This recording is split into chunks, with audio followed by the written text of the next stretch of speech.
Aquí cabe todo el cine. Con Eric Estrada. Retrovisor. Puentes.me.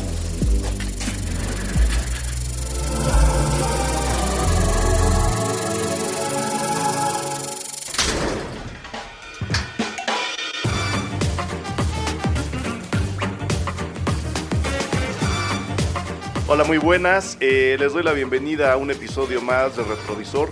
El retrovisor que se va a subir un poco a la fiebre olímpica que ya está pues en el mundo. No sabemos cómo estarán en Brasil. Yo he escuchado cosas muy variadas desde Río de Janeiro, pero creo que a la gente a la que nos gusta ver el deporte, quizá practicarlo, estamos muy emocionados con lo que está pasando en Río de Janeiro en estos días. Ustedes estarán escuchando este programa el primer lunes de los Juegos Olímpicos, porque la inauguración fue el viernes. Ya escucharon la dulcísima voz de Jimena Urrutia, nuestra invitada a este retrovisor. Jimena, como siempre, me hace la tarea, lo cual agradezco, sugiere el tema y dice, grabemos tal día. Entonces, Jimena, mil gracias por venir, bienvenida de nuevo. Ay, muchas gracias, a mí me encanta muchísimo venir aquí, así que qué felicidad y más para hablar de estos temas que... Más que estar en boga, la verdad es que nomás se van manteniendo. Sí, ¿no? Son como cíclicos. Sí, claro. Son temas cíclicos. Cada 4 años uno tiene sí o sí que abordarlos, entonces, pues, qué maravilla poder hacerlo desde los micrófonos de Cine Garage. Y lo padre, muchas gracias, eres de casa, ya lo sabes, lo padre es que, además hay propuestas nuevas, o sea, podemos empezar a hablar de cosas muy clásicas, como ya lo habrán adivinado, nuestro programa de hoy va a estar dedicado a los Juegos Olímpicos y el cine, a los Juegos Olímpicos que han llegado a las películas o películas que han recogido algunos Juegos Olímpicos.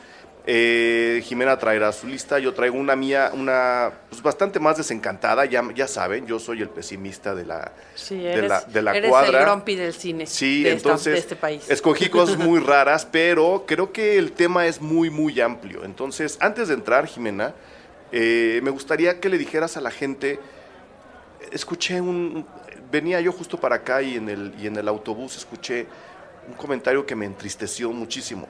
Venían 2 chicos que tendrían 19, 20. Sí, tenía que ser esa edad. Porque están, sí, no, pero es que lo que dijo me entristece hacia futuro. Okay. Uno venía hablando muy emocionado de que pues ya van a estar los juegos y que va a poder ver, ¿sabes? Pues deportes que normalmente no están en la tele. Y el otro le dice, pues mira, a mí la verdad, como ni van a estar en tele abierta, mientras siga teniendo fútbol, a mí no me interesa ver los Juegos Olímpicos. Okay. Entonces dije, o sea, está muy bien que te guste el fútbol, número 1. Número 2, el fútbol es un deporte olímpico, va a haber fútbol en los Juegos Olímpicos. Sí. Y número México 3, fue campeón. Imagínate, ¿fue o es? Bueno, no sé si fue las últimas Olimpiadas. Pero fueron campeones, ¿no? Que fueron campeones. Y este muchachito dice, pues a mí los demás deportes, entiendo que no te gusten, pero lo que no entiendo es que no quieras hacer el esfuerzo de ver otro deporte. La verdad es que te voy a decir una cosa, yo no soy una aficionada a ver deportes en ninguna época del año o ni siquiera cada 4 años, o sea, yo nunca sin embargo, creo que las Olimpiadas van más allá de una justa deportiva, creo que es un espectáculo como tal, tan así es que incluso la relación con del cine con las Olimpiadas ha ido mucho más allá de hacer películas o de la relación entre deportistas y el cine, que ya la hablaremos en un ratito más, pero además directores, sin ir muy lejos, la justa pasada, hace 4 años en Londres, en el 2012, ni más ni menos que fue el gran Danny Boyle, el que dirigió la inauguración. El que hizo todo, o diseñó, digamos, el show que inauguró los Juegos Olímpicos. Entonces, creo que en ese sentido los Juegos Olímpicos no se quedan solo en una justa deportiva como tal, y además creo que probablemente, como tal cual lo estructuraron en su momento los griegos cuando pensaron en estos Juegos, ver a cada uno de los seres que participa en este lugar te permite entender o acercarte a la perfección humana. O sea, es por lo menos en el tema estético y físico, Sí. porque ver, por ejemplo, a Nadia Comaneci en su momento, ese 10 perfecto que se llevó, que fue, o sea, yo el otro día estaba viendo el video y no se mueve medio pelo más de lo que se debe de mover cuando ella está saltando y haciendo todas las, yo les llamaría acrobacia, ¿no? Seguro tienen un nombre más profesional, pero Seguro les dicen ejecuciones o alguna cosa así. que no sabemos. Pero es, o sea, la perfección que logran cada uno de estos deportistas en sus cuerpos, en su manera de moverlos, La mente. en su concentración, etcétera, etcétera, es verdaderamente brutal. El otro día también estaba leyendo de Michael Phelps, que es, bueno, considerado por muchos, inclusive uno de los deportistas más grandes que ha habido en la historia, Sí. y de la caída brutal que tuvo, porque pues llega un momento en que creo que ellos mismos consideran que no pueden superarse a ellos mismos, ¿no? Como ha sucedido con muchos cineastas también, que son clásicos hoy en día y vuelven a hacer películas y uno dice, para, güey, detente. Ya no. Ya, no más películas para ti. Déjenos Quedémonos donde con estamos, los clásicos. sí, Me déjenos refiero, donde estamos. de hecho hay una en cartelera en este momento que me hace pensar en esto. Soy No, una pecadora. ¿No vamos a dar nombres o sí? Sí, claro, la de Tornatore, Ajá. o sea, Cinema Paradiso y Malena para mí son de las grandes películas de la historia del cine y ahora vemos Te amaré eternamente, que no digo que sea una mala película, Pero no está al pero nivel. no está al nivel de él mismo, que eso es lo más triste y fuerte de todo, ¿no? Pero bueno, en fin, ese es tema, podemos hacer un programa de eso. ¿De Los Tornatore? directores que ya son clásicos Y que no siguen deberían haciendo filmar. películas y deben parar. Híjole. Hay muchos, Sí, hay hay muchos. muchos, sí, hay Sí, muchos. lo planeamos para una siguiente ocasión. Pero entonces yo estoy completamente de acuerdo contigo. Es ver, ¿no? Gente que está puliendo sus habilidades al máximo, que las está entregando ahí para demostrarle a los demás lo que puede hacer y para que los demás le demuestren a esa misma persona lo que ellos pueden hacer. Por un lado, y es un espectáculo desde visual, como bien lo decías, hasta inspirador, justo por los esfuerzos que llegan a realizar. Claro. Por el otro lado, ver unos Juegos Olímpicos o ver un Mundial de Fútbol, a mí el fútbol ni me va ni me viene, o sea, no lo entiendo, soy un ignorante del fútbol soccer, pero Ya los, somos dos. los mundiales me los echo. ¿Sabes por qué? No todos, no, o sea, no todos los juegos, pero aquí hay mucha gente a la que le gusta el fútbol soccer y me invitan a ver los juegos. Y Pero es que ahí ya entras en otra categoría. es ¿no? otra categoría, pero ¿sabes por qué los veo y sabes por qué quiero invitar a la gente a que vean los Juegos Olímpicos? Porque de alguna forma estás viendo historia. Sí, O claro. sea, estás viendo la historia mientras se Bueno, escribe. y estas en particular, sí hablan, o sea, sí hay un reflejo social muy claro en lo que está sucediendo en el mundo. Hubo países que incluso, ya no supe si después volvieron a entrar a la justa, pero que cancelaron que si por el Zika, que si la situación en Brasil estaba muy dura. Yo estuve en Río de Janeiro hace 2 años cuando el Mundial de Fútbol. No estuve en el Mundial, llegué como 3 días después. De que acabó. De que acabó. Pero bueno, se vivía un clima todavía sumamente festivo. Yo había estado, tengo familia allá, entonces había estado previamente y realmente era otra ciudad. O sea, una ciudad se transforma, porque esa es la palabra, se transforma para recibir a una serie, y lo vimos aquí en México, ¿no? Claro. O sea, muchas de las instalaciones deportivas que se siguen utilizando hoy en día Se hicieron para los existen Juegos Olímpicos. específicamente por eso, ¿no? Entonces, bueno, definitivamente, pues sí hay que reconocer que por un lado tienen un montón de pros, por otro lado también tienen Hay muchos muchos contras. contras, nadie lo está negando. Definitivamente. No, sí, más en un país que tiene las carencias o las decadencias incluso que tiene Brasil o muchos de sus pobladores, gastar estas cantidades de dinero en justas deportivas, pues sí puede ser muy ofensivo para muchos y es muy comprensible. Sí. Pero bueno, Pero digamos es que ese historia. no es un tema que nosotros vamos a No abordar. vamos a abordar ese tema, aunque mis películas medio lo tocan, ya ves. Sí, varias. Pero a lo que voy es historia. Si entendemos al mundo a través del cine, también podemos entender al mundo a través de los Juegos Olímpicos. Y creo que un análisis de cómo están las cosas en América Latina, en el continente, Claro. en el mundo, a nivel político y económico, tiene o podría pasar un muy buen filtro a través de lo que va a ocurrir o de lo que está ocurriendo ahora en los Juegos Olímpicos de Río de Janeiro. Y en parte por eso escogimos este tema. Claro, ¿no? y porque bueno, la verdad es que sí, la relación con el cine es brutal, o sea, inclusive va más allá de lo que ustedes imaginan y lo vamos a tocar, porque muchas de las innovaciones que se han hecho o que se hicieron en su momento, cinematográficamente hablando, o digamos que el ojo de un cineasta se puso de tal manera para poder captar esto, y eso después evolucionó a muchas de las cosas que hoy vemos y nos siguen pareciendo maravillosas en el cine. Estoy hablando desde emplazamientos de cámara o la manera de retratar específicamente a un ser humano, etcétera, etcétera. Lo vamos a platicar el día de hoy. Ok, nada más antes, mi primera pregunta era, entonces ¿no te gusta ver algún deporte en particular de los Juegos Olímpicos? No, en los Olímpicos siempre veo algunas, sí, claro. O sea, no soy una de esas personas que los domingos se pone a ver deportes de ningún tipo. No. No. A menos de que sea porque alguien me obliga, que me ha pasado. Pero de ahí en más, la verdad es que no soy una aficionada a ver deportes. Me gusta practicarlos, eso sin duda alguna. ¿Qué practicas? Pues bueno, ahora soy corredora. Ahora corres. Corredora, me encanta correr y hago yoga, pero hice taekwondo toda mi vida, por ejemplo, que es un deporte muy olímpico. Sí. De hecho, y México es un importante representante de ese deporte. Potencia de taekwondo. Yo lo hice durante muchos años, fui a competencias de este tipo. ¿Ves? Yo hice judo. Ya tenemos otro programa. Muy bien. Ay, Dios. Artes marciales. Hice uno de artes marciales y oye, sí hay que hacer uno bien de artes interesante. marciales, Luego te paso la liga, ese programa quedó muy bien. Padrísimo. Pero entonces, ¿qué ves en los Juegos? Bueno, me gusta mucho la gimnasia, me gusta mucho la natación en general, los clavados me parecen fantásticos. Me gusta, sobre todo, lo que más me gusta sí es la gimnasia. Me parece que me parece que de verdad uno puede llorar viendo a uno de esos competidores haciendo, o sea, lo que hacen con su cuerpo a mí me admira y no me va a dejar de admirar nunca jamás. Me gusta el nado sincronizado, como una viejita. Sí, es lo que te iba a decir.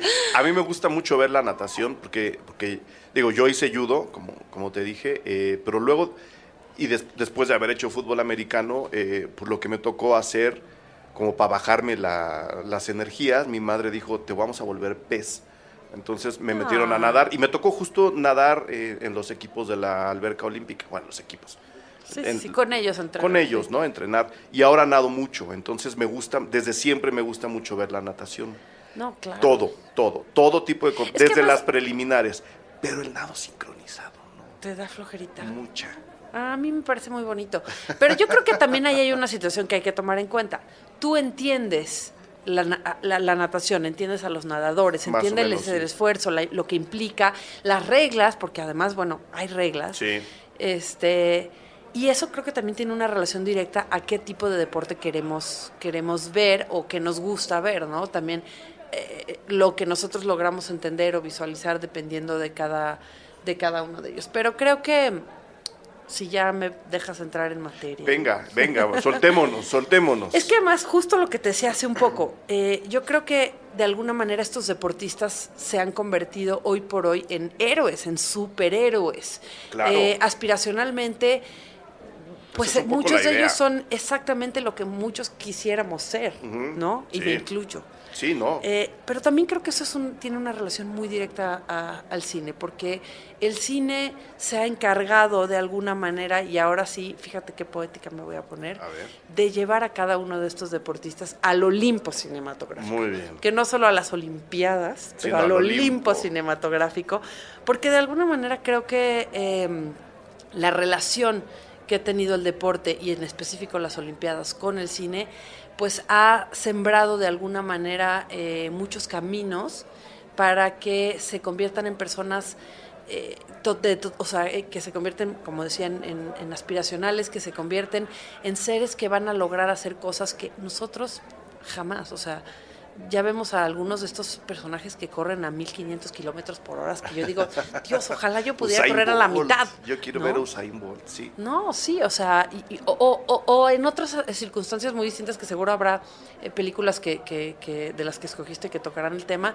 Veía el otro día un reportaje de muchos de los refugiados de diferentes países, ya sea africanos o árabes, que se juntaron algunos de ellos y bueno, pues siguen entrenándose para llegar a las Olimpiadas y seguir representando, a pesar de no estar en su país, en su país. Sí. Entonces, finalmente, pues hay muchas situaciones que en ese sentido el cine, de alguna manera, nos ha hecho notar que quizá de manera natural no hubiéramos... Pero si hablamos de Olimpiadas, yo creo que sin duda alguna la primera película de la que hay que hablar, la más importante, no solamente en este tema, sino una de las más importantes películas de la historia del cine, tendría que ser Olimpia, de Leni Riefenstahl, que es también el número 1 en mi lista. Pues es que tiene que ser. Tiene que ser, y aquí es donde vamos a empezar a decir los pros y los contras, tanto de los Juegos Olímpicos como de, por ejemplo, esta película de 1938, repetimos, dirigida por la controversial directora Leni Riefenstahl. Sí, sale en el 38 y se graba en el 36 durante las Olimpiadas. Uh-huh. Sí, efectivamente. Las Olimpiadas en Berlín. Exactamente. Estamos hablando del Berlín nazi, o sea, del Berlín de Hitler. Dominado por Hitler y su asqueroso partido.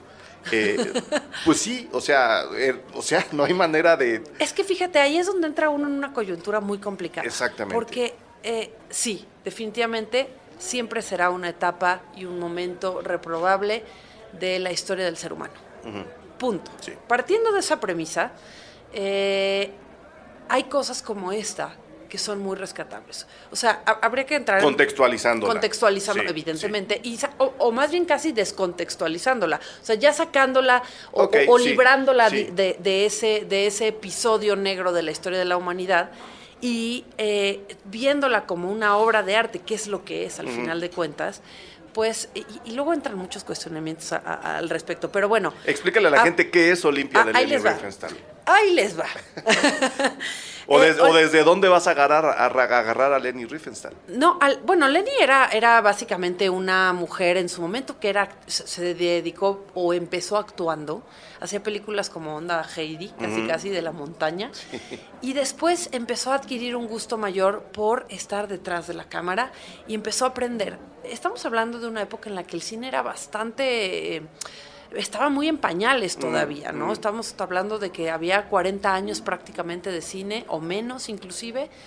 Del cine como lo conocemos. Del cine como lo conocemos, ¿no? Evidentemente, ¿no? Porque, bueno, sus pininos en 1890 y tantos, todavía era otra cosa. Era otra cosa.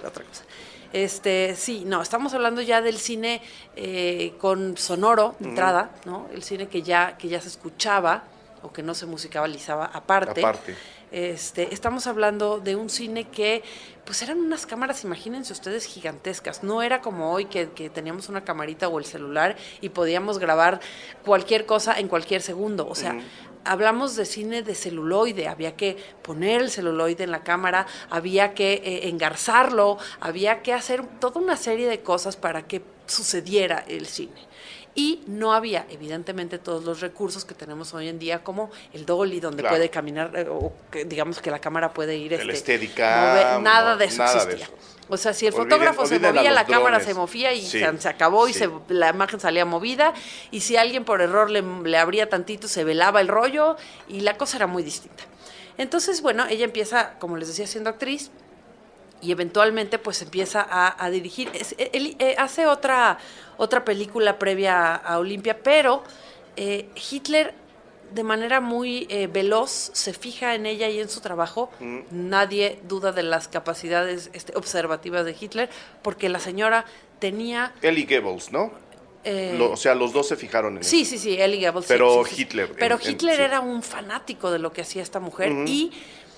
Esto, lo que desencadena es que él empieza a dar una enorme cantidad de recursos para poder filmar, en este caso, bueno, estamos hablando de Olimpia, que claro, hay que tomar en cuenta que cuando son unas Olimpiadas no es como que ahorita vamos a ver al nado sincronizado y al ratito vamos a ver a los karatecas, no, están jugando al mismo tiempo, por lo tanto, pues tendría que haber una cámara en cada uno de ellos. Y pues aquí es donde entra como esta gran discusión que se ha hecho alrededor de esta película. Por un lado, pues sí, es un cine de propaganda porque es un cine pagado, sin duda alguna, por el régimen nazi. Por el sistema. Pero por otro lado, es el cine de una mujer que tenía una capacidad visual que pocos cineastas han tenido a lo largo de la historia del cine. Ella hizo, por ejemplo, había una consigna de alguna manera de elevar o de marcar de manera particular el estatus del hombre ario, ¿no? Sin embargo, había gente, ¿cómo decimos ahora para ya no ofender a nadie? Negros, de color. Había gente había de más todo razas. el mundo, como suele ocurrir en los Juegos Olímpicos. Entonces, afinando un poquito, porque vas muy bien, pues sí, Hitler, después de que Leni Riefenstahl le filma El triunfo de la voluntad, Exacto, que es la primera. que es la primera película que hace para el partido nazi. Absolutamente propagandística. Las dos. Bueno, Nada más que con pero matices tiene una diferentes. connotación distinta. Y sí. ahora, una enorme diferencia entre las dos películas. En El triunfo de la voluntad, que es donde se recoge el congreso del partido nazi en Nuremberg. Exacto, a eso me refiero, que ese sí está completamente enfocado a eso. O sea, son los nazis. De hecho, esa película abre con una toma de Hitler volando sobre Nuremberg y la sombra del avión que se proyecta sobre el pueblo es la de una cruz y él viene bajando de las nubes como si fuera un dios ario. Sí, ¿no? O sea, sí. es así Cosa. marcada. La enorme diferencia que tenía Sí. en esa película, en ese otro documental, es que obviamente siendo el Congreso de los nazis y estando todo bajo el control de ellos mismos, ella podía orquestar de manera perfecta todos los movimientos y todos los discursos que se hacían durante ese evento. Y aquí es donde En el otro es donde, justo lo que tú decías, eran unos Juegos Olímpicos, no podía estar en todos lados, se hizo lo mejor posible y aunque había todos los recursos y toda la tecnología a la disposición de Leni Riefenstahl para enarbolar al atleta ario como el superior de todos en una justa mundial, a pesar de eso, ella no tuvo el control pues, de los resultados de los Juegos Olímpicos. No, porque además, bueno, sí había mucha injerencia, por ejemplo, en edición, porque a lo mejor muchos no lo saben, pero Hitler era un gran amante del cine. Incluso se dice que se le hacían funciones privadas de muchas películas que llegaban a Alemania. O sea, era un hombre... No solo eso, funciones privadas de películas que estaban prohibidas en Alemania. Exactamente, Sí. eso era tremendo, porque solamente él tenía acceso a muchas... o sea, y de alguna manera hay que recordar que en esa época el cine era de alguna manera la manera de comunicación más veloz que había entre el mundo. Claro. Porque no existía el internet, evidentemente, No. ni muchos otros medios. O sea, había Y pues, periódicos.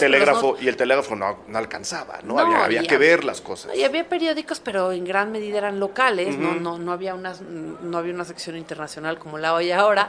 y los noticieros se hacían con cámaras de cine, por lo tanto incluso llegaban, o sea, si aquí explotaba una bomba, pues en Europa se enteraban tal vez 2, 3, 4, 5 semanas después. Entonces, bueno, la cosa era muy distinta. Pero bueno, ella hace cosas en esta película.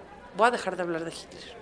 Sí, dejemos de hablar de Hitler porque nada más lo que quería era contextualizar la película. Hitler le encarga a Leni Riefenstahl que, número 1, haga una primera parte del documental en donde se muestre lo estéticos y lo bellos que son los atletas arios, los jóvenes arios en realidad, hombres y mujeres. Un retrato muy renacentista, porque eso, y ella Sí. incluso lo explicó en algún momento, que se basó de alguna manera en el arte renacentista, los cuadros renacentistas, para buscar tanto el retrato del físico de ellos como la luz que utilizaba o que buscaba retratar en esta película, la contraluz. En esta película. Le encarga esta película, este documental, viendo el gran éxito estético. Lo estamos nosotros viendo desde el punto de vista estético.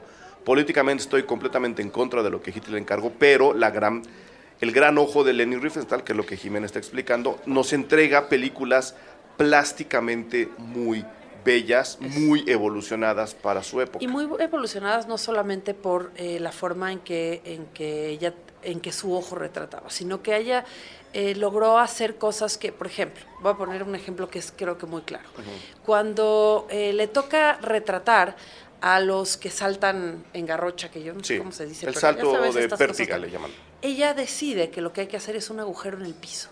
Básicamente lo que hace es un hoyo en el piso para poder poner la cámara de manera lo suficientemente vertical para poder apreciar el salto en toda su magnitud. Y en su estética. Esto, pues no lo hacía ningún cineasta en este momento.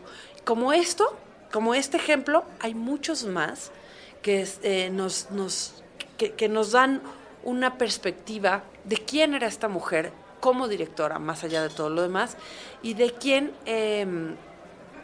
y de qué, de alguna manera, idea tenía al hacer una película. Está dividida en dos, de hecho, la película, que es Festival de la Belleza, que es un poco esto ya que ya mencionábamos, la parte aria, la parte de los bonitos, la parte de la gente blanca, güera y de ojo azul, los querubines, pues. Puro güero.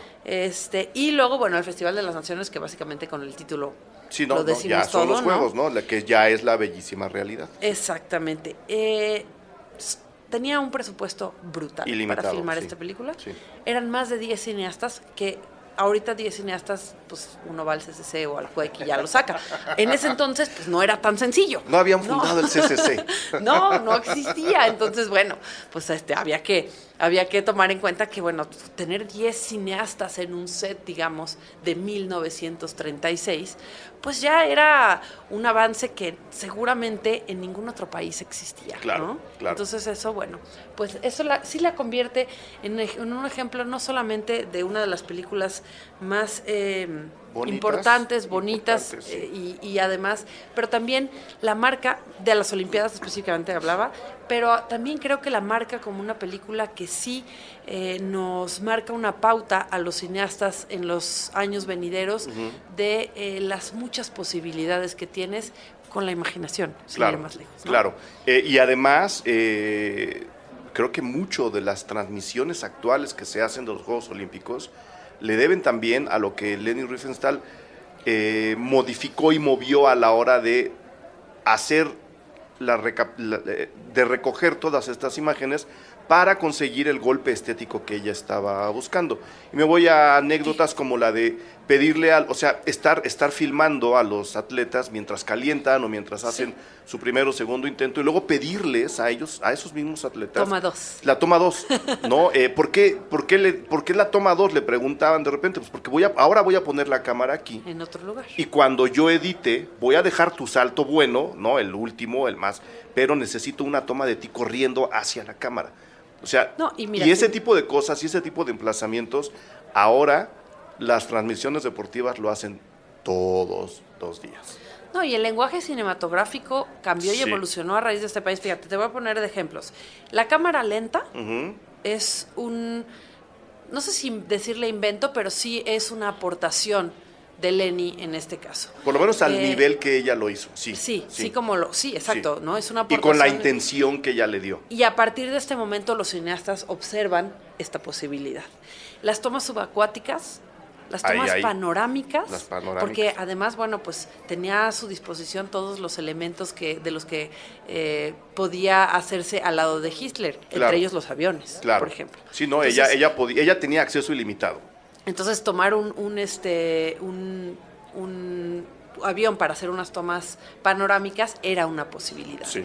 Orson Welles en algún momento incluso alaba la capacidad de esta mujer y alaba sus posibilidades y utiliza incluso algunos de sus mecanismos, la cámara al ras del piso, que en Ciudadano Kane hay algunas tomas que, bueno, todavía hasta la fecha son aplaudidas por la que fuera, hasta hace muy poquito la película más importante de la historia pero ya la superó Hitchcock, ya sabemos, ¿verdad? Ya sabemos. Hitchcock le ganó a...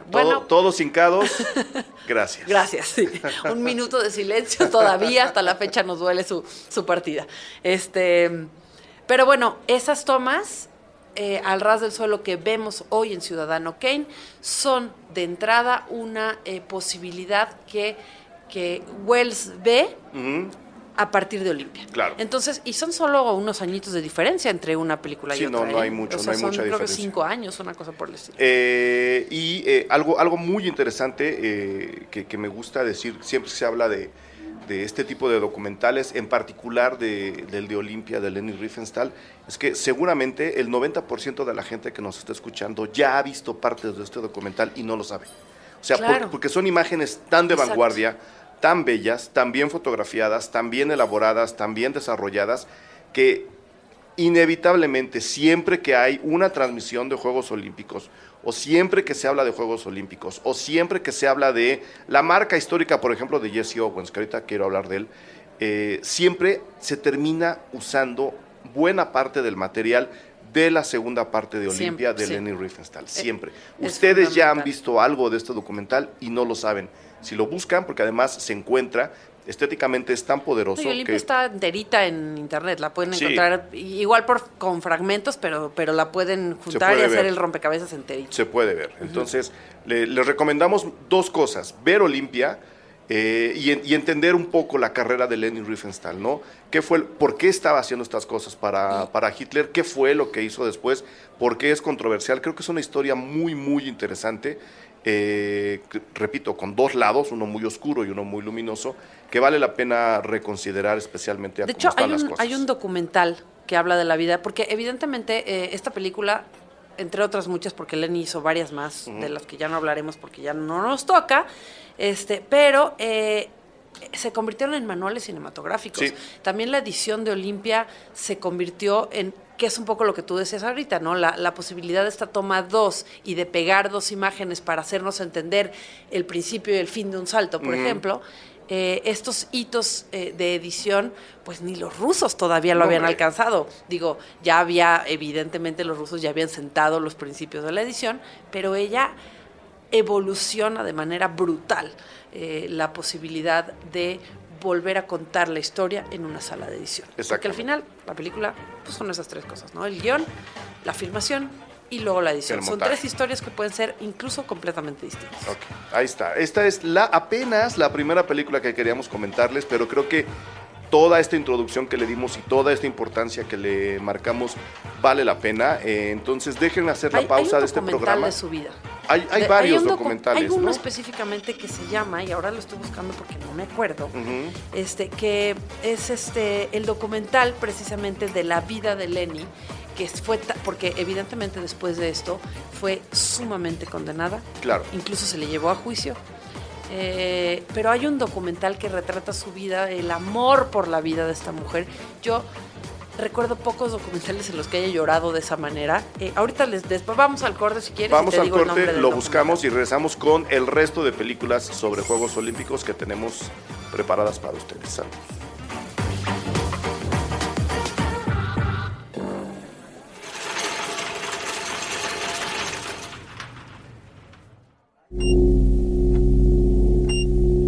Durante los primeros 3 minutos solo podía pensar en su dignidad y el frío que sentía en las plantas de los pies.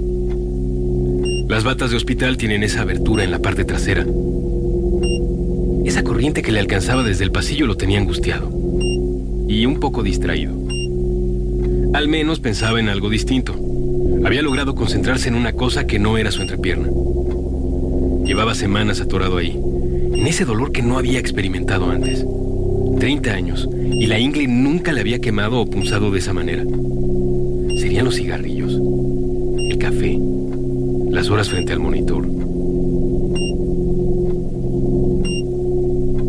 Bueno, ya estaba en la clínica y eso era el inicio de algo. O el final de algo. O el inicio del final de algo. La enfermera le advirtió. El dispositivo recién llegado al consultorio era mucho más que una báscula. Novedades del siglo XXI. Debía quitarse los calcetines y pararse sobre el rectángulo de acero negro. La enfermera saldría unos minutos. Debía preparar las evaluaciones de otros pacientes que se encontraban angustiados, adoloridos y descubiertos de la espalda en otros cubículos. Así que él esperaba, de pie sobre el aparato. 5 minutos. La enfermera no volvió. 10 minutos. No volvió. 15. No tenemos mucho tiempo, dijo entonces la máquina. El paciente movió la nuca para buscar una cámara en el techo. Era la inteligencia bajo sus pies quien le dirigía la palabra. ¿Cómo te llamas? Alex, dijo el paciente, mientras por un reflejo quiso cubrirse el trasero con la tela insuficiente de la bata. ¿Cuál es tu porcentaje de grasa? No lo sé. ¿Cuál es tu porcentaje de músculo? Para eso vine. Se supone que tú me vas a dar los resultados. ¿Por qué es tan difícil hacer que los seres humanos escuchen? ¿Tiene que ver con su evolución? ¿Con su historia de crueldad y dominio? ¿Cuál es tu porcentaje de agua, Alex? ¿Cuál es tu porcentaje de indecisión? ¿Cuál es tu porcentaje de rabia? ¿Cuál es tu porcentaje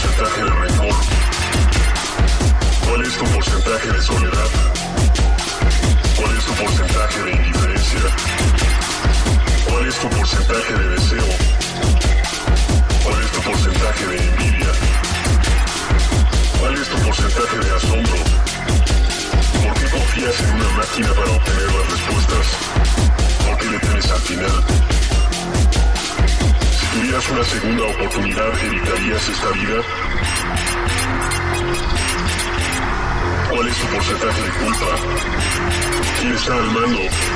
¿Quién es el guionista del mundo? ¿Quién ha apretado la tecla que controla tu dolor? El paciente pudo ver cómo cambiaba la luz del cuarto, cómo el suelo se mezclaba con las paredes y con otros edificios, y cómo, en realidad, parecía flotar sobre la nada.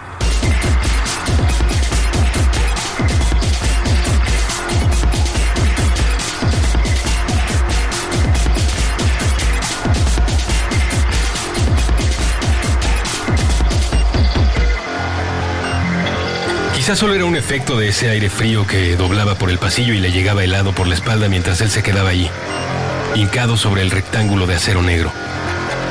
Su dolor no estaba ya dentro del cuerpo, sino esparcido por todas partes, en un punto que no podía señalar con el dedo.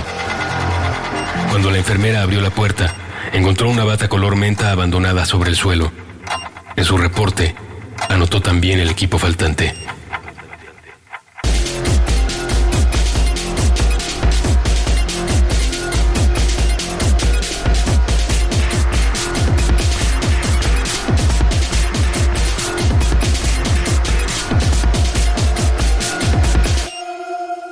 Puentes, un diminuto porcentaje del todo.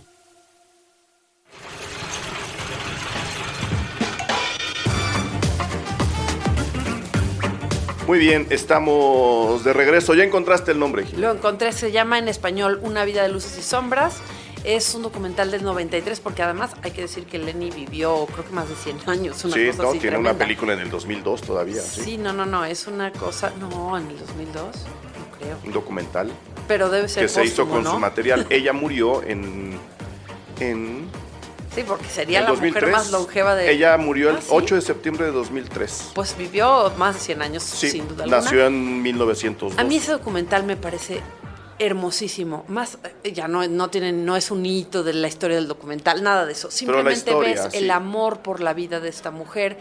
Se convirtió después en una gran documentalista de la fauna, etcétera, etcétera. En África. Vale la Tiene pena, algunos sí, trabajos en África. tiene muchas películas que vale la... Porque claro, después de una...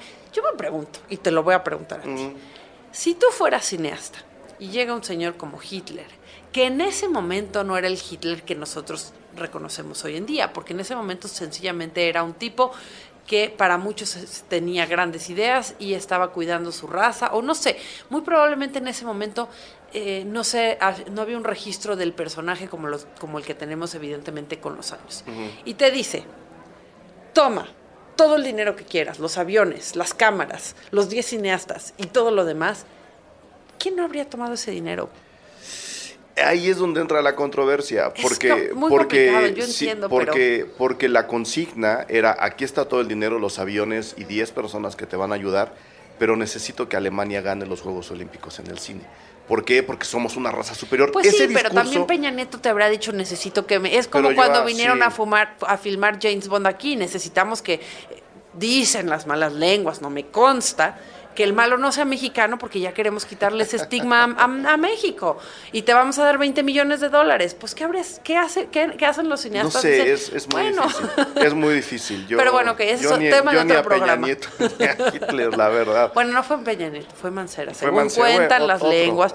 A mí no me consta, evidentemente, yo Otro. solamente No, estoy luego aquí. dijeron en la producción que no, que ya sabían que Ay, no. sí, que claro. ¿Y eso. qué iban a decir en la producción? No, por Dios. pues, ¿qué quieres que te diga? Pero por lo menos no están diciendo somos la raza superior, tenemos que ganar en el documental, aunque sea, que fue lo que pasó. Mi segunda película en la lista es una película muy vinculada a Olimpia, se llama Race, es del 2016, no sé si ya la pudiste ver.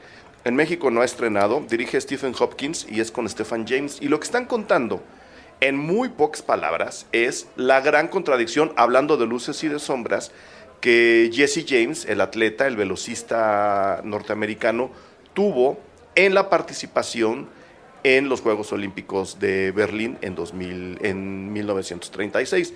¿Qué fue lo que pasó?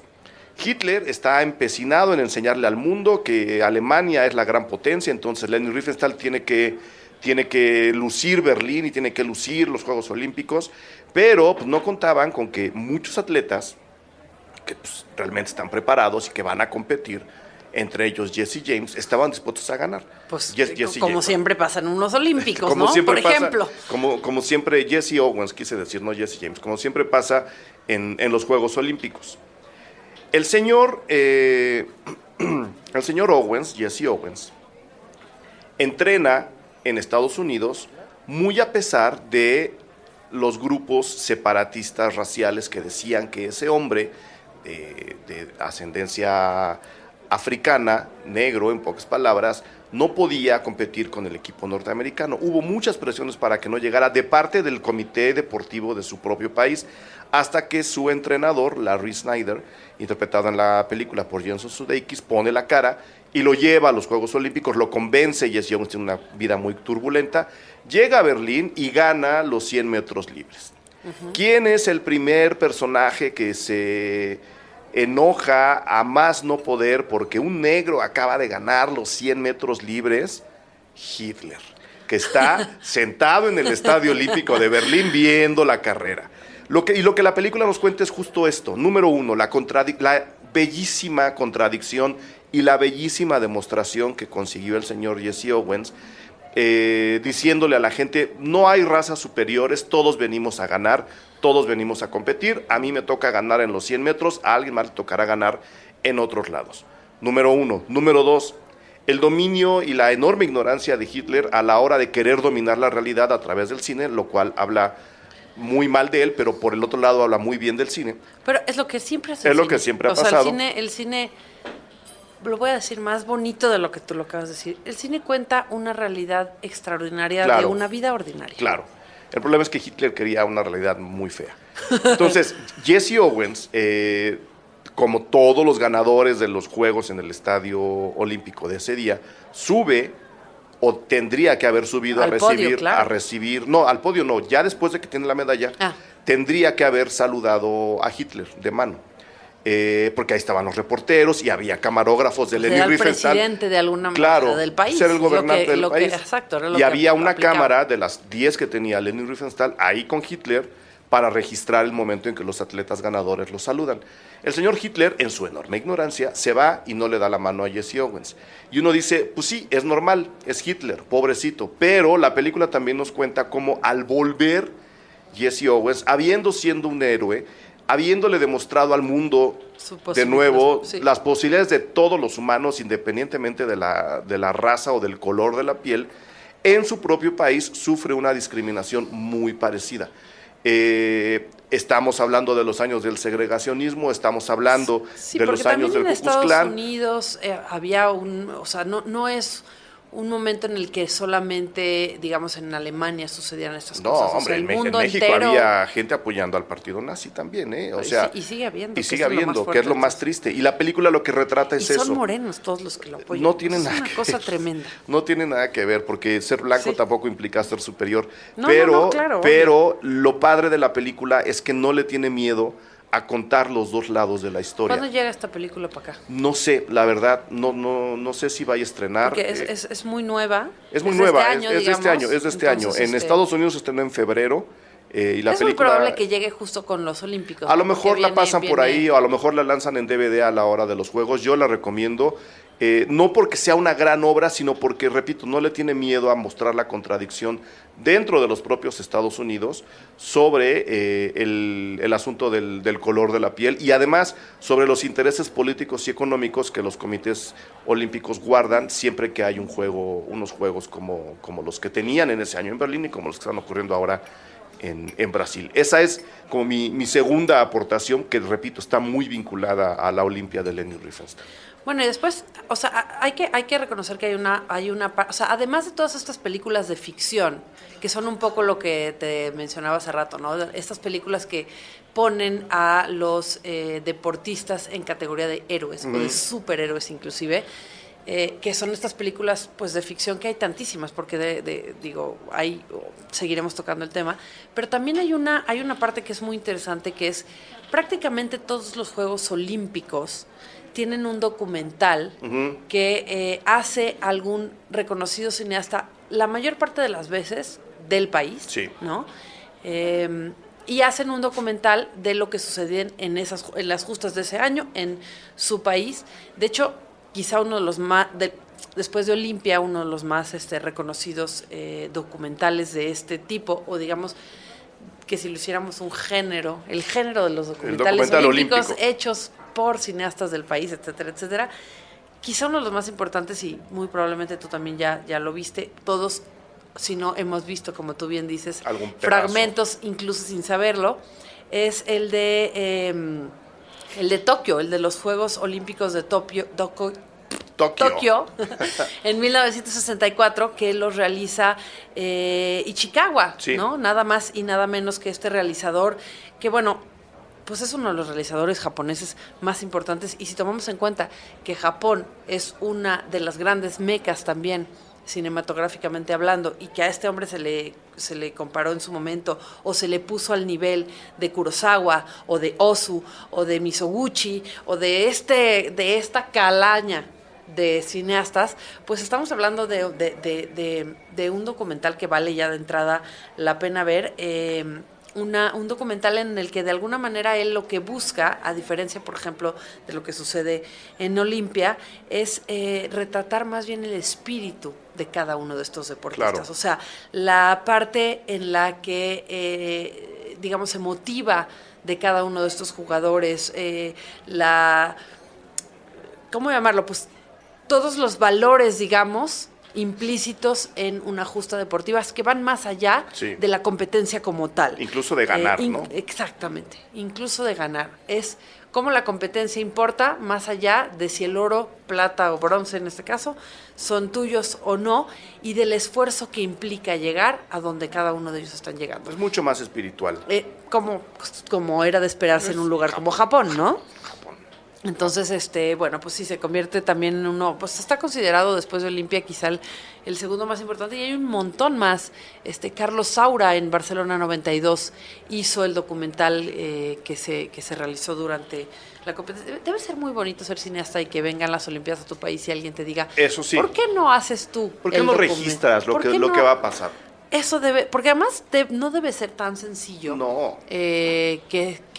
Bueno, no hacerlo solamente, sino que te den esta distinción, ¿no? Debe de ser alguien cuyo nombre ya de alguna manera suene de manera importante, sí, en cada uno de estos países. Son 3 horas, ¿sabes? Este documental dura 3 horas. Claro, porque pues son más o menos 20 días que hay que resumir en una película. Entonces, por eso el de Leni Riefenstahl está dividido en 2 también. Ganó Cannes, sí, este documental, muy importante decirlo. Y bueno, esos son, como decía, documentales de las Olimpiadas. Todos. Cada año, cada 4 años hay uno. Hay uno. Y en el medio seguramente salen varios más. Sí. Y bueno, pero podemos volver entonces rápidamente, ficción, porque, ¿no?, se nos va acabando el tiempo. Yo acabo de ver una, que es una ficción que rodea a los Juegos Olímpicos.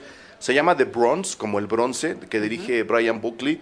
Y es con Melissa Rauch, esta chica conocida por todo el mundo por The Big Bang Theory, una actriz pues muy simpática. Ella escribe, ella produce. ¿Qué personaje de Big Bang Theory? Es la novia. ¿La novia de Sheldon Cooper? No, es la novia del otro chico, el que se vuelve astronauta. Ok. Ella, bajita, muy guapa. Bernadette se llama el personaje. Ella escribe esta película, la protagoniza y hace de productora ejecutiva.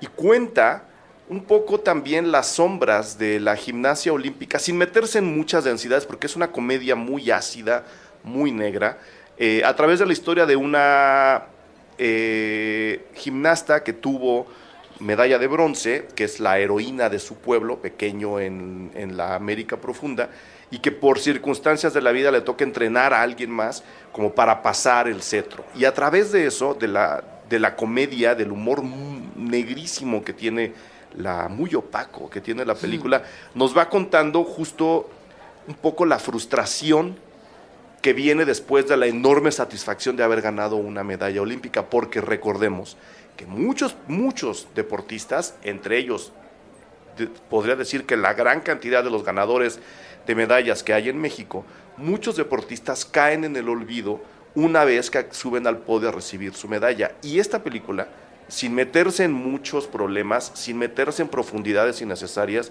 lo deja muy, muy claro. Todavía no están en México, pero estoy seguro que también por estos días debe de llegar.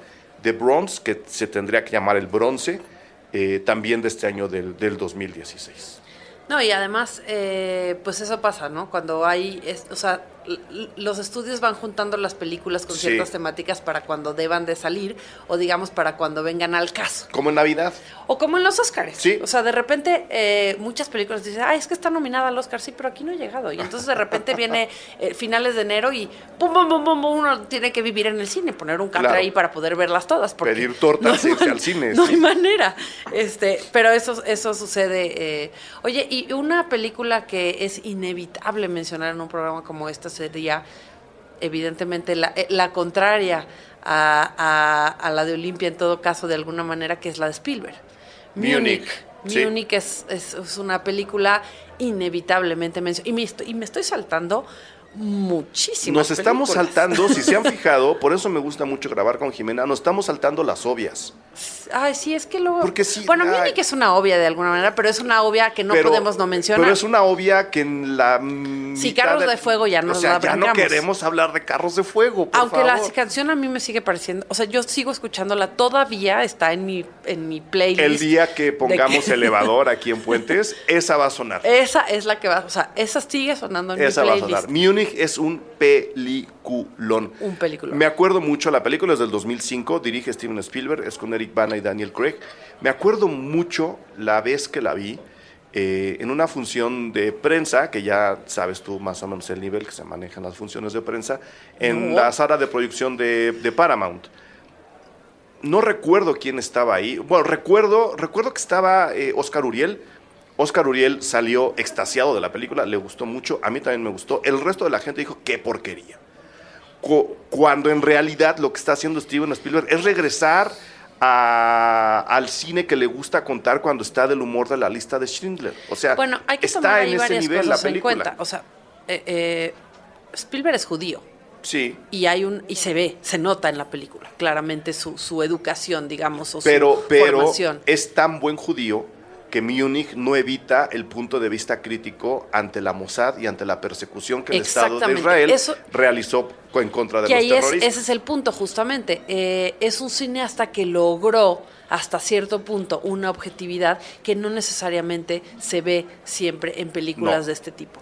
Otra cosa a tomar en cuenta es una película en blanco y negro, que en esa época en la que sale la película... hablamos de La Lista de Schindler, o de Múnich. No, de La Lista de Schindler. Bueno, no, de Múnich, tienes razón. Múnich no es blanco y negro. No es blanco y negro. Fue una confusión momentánea. Aunque podría serlo, porque es muy oscura. Un claroscuro, digamos. Es oscura en el tema, es oscura en su discurso y es oscura en la fotografía. Sí, es un claroscuro. Sí. Son muchas sombras, muy digamos, marcado, ciertamente. Sí. Y es una película en la que, de alguna manera, Spielberg también regresa un poco a ese Spielberg que había dejado también atrás en muchas otras de sus películas. El Spielberg enojado. Y el Spielberg de la taquilla. Porque también Spielberg durante un muy buen rato había descubierto las bondades del cine que paga mucho dinero. Uh-huh. Spielberg está considerado uno de los cineastas de mayor fortuna en la meca hollywoodense, él y su gran amigo Cameron.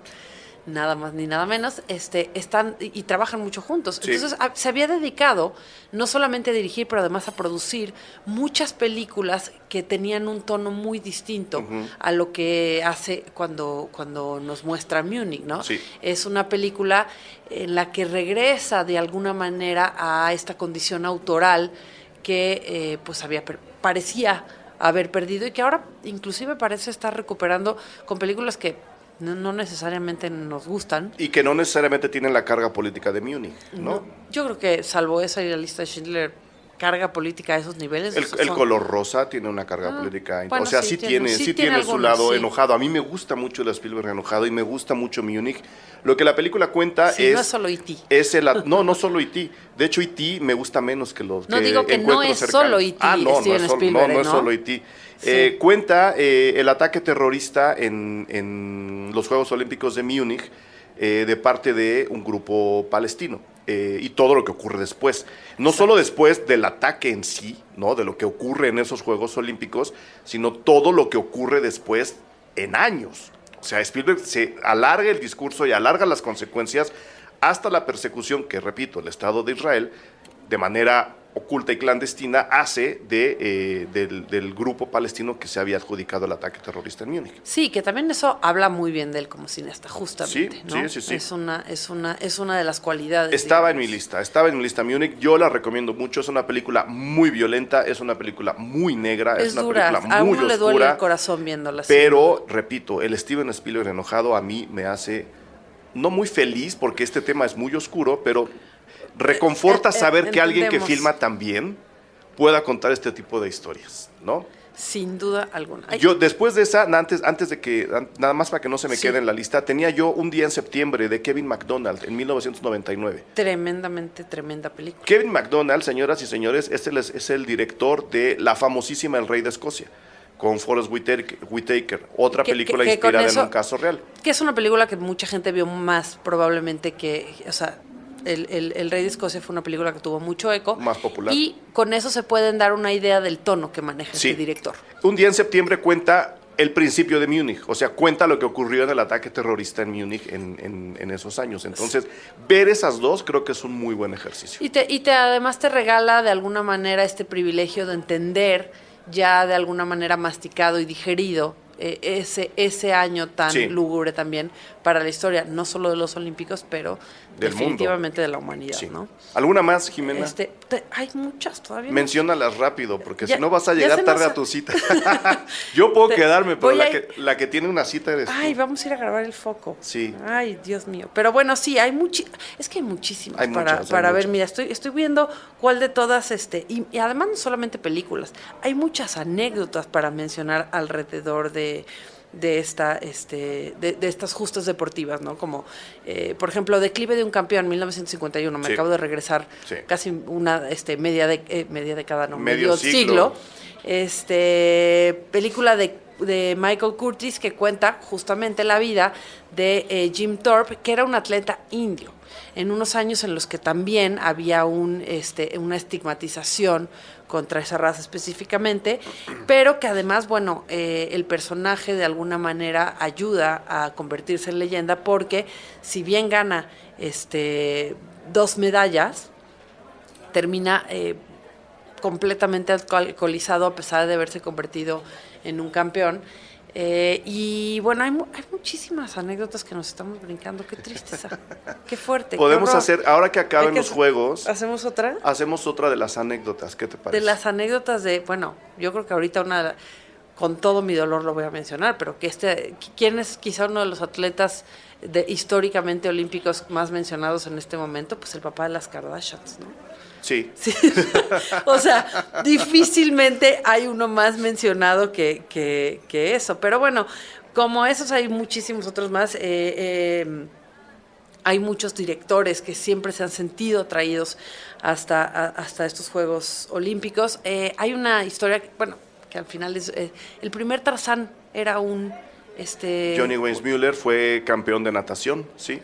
¿Ves a ti que te gusta la natación? Sí, el primer Tarzán, y eso volvemos al tema de cómo Hollywood convierte un poco a los deportistas en héroes, ¿no? Ahora para el nuevo Tarzán querían a Michael Phelps, o sea, como para repetir la hazaña, la historia, sí.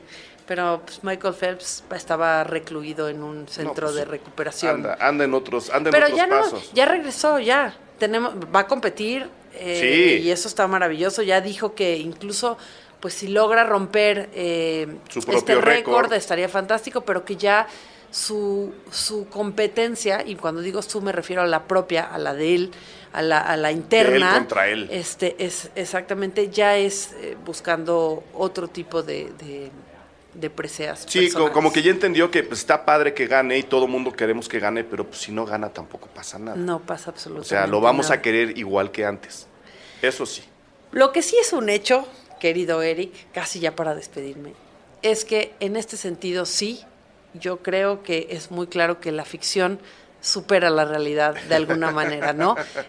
Si Lenny logró que Alemania ganara los Olímpicos, aunque no los hubiera Aunque ganado, no los ganó. pues ahí está la prueba, ¿no? Sí.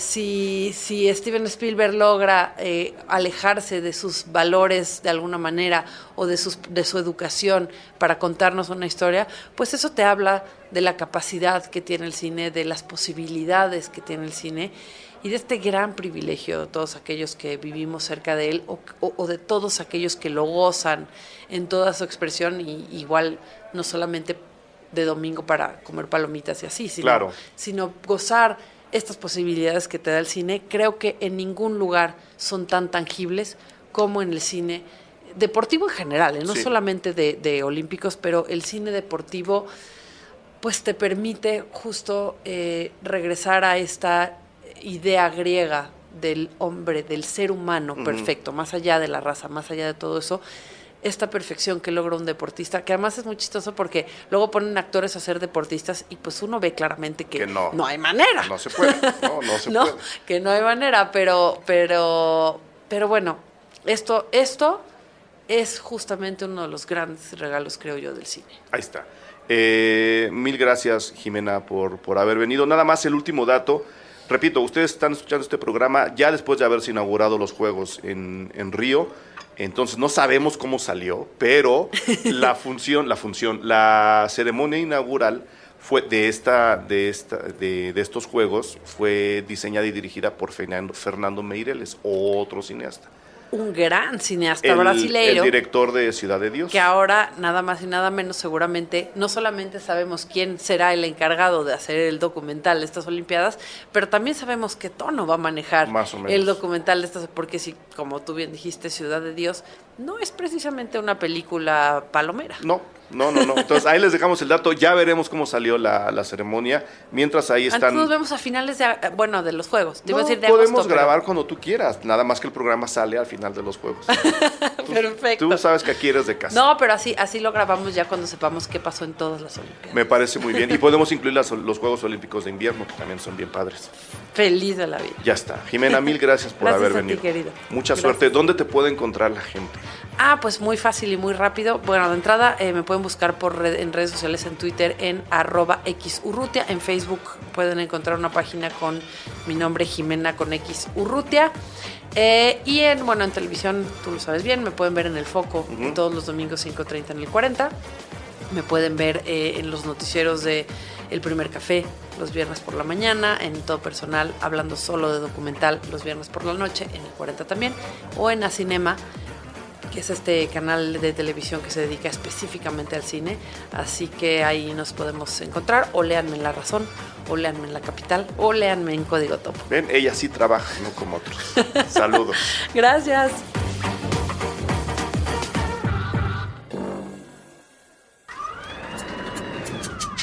Cine Garage. Aquí cabe todo el cine. Con Eric Estrada. Retrovisor. Puentes.me